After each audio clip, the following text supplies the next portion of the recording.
De'Aaron Fox just inked a deal that will give him the 4th highest average contract value in the entire league. A 4-year contract worth a total of $229 million is what the Spurs just signed up to give their veteran point guard. And after this extension, it makes Fox the only player inside the top 10 salaries in the NBA that doesn't have multiple All-Star appearances. I mean, within a week of one another, Fox signs a contract worth over $64 million more than what Luka Doncic just signed for, which has to have you questioning if NBA money is getting too ridiculous, if Clutch Sports is doing unrealistic business, and if getting cheap young players is how you win in this league. Now, we haven't seen San Antonio really win games yet, but there's no doubt with the last 2 Rookie of the Year winners on their team that in a few years they're going to have to give up some serious cash. But somehow they're getting away with paying Fox money that I may have even questioned giving to Victor Wembanyama.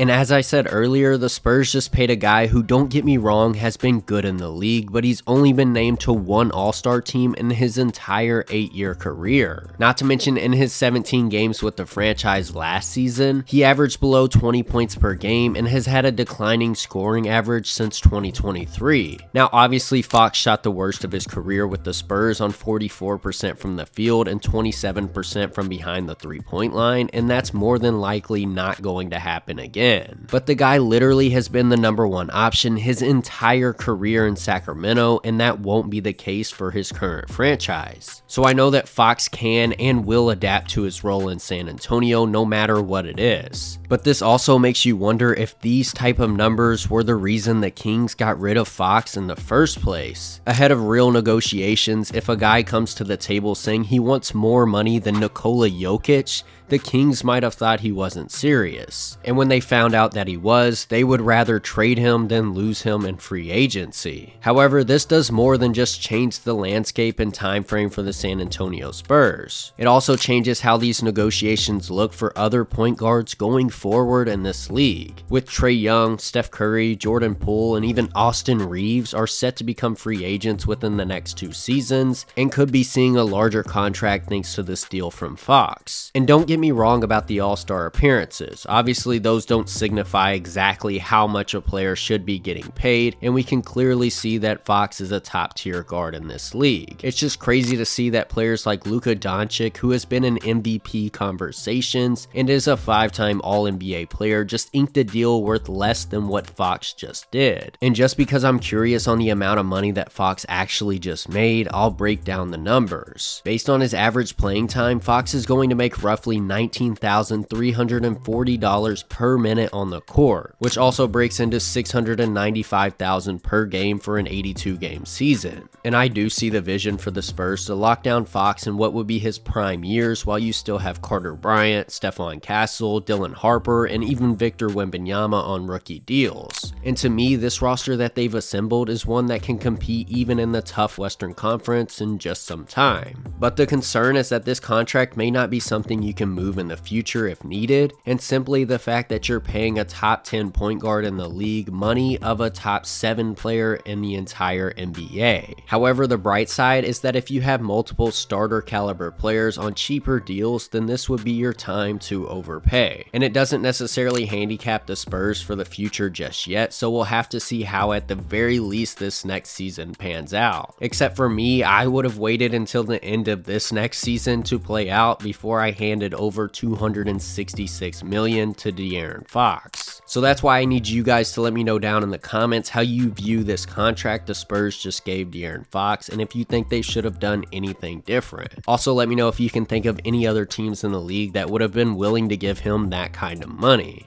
Thanks for watching. This ball.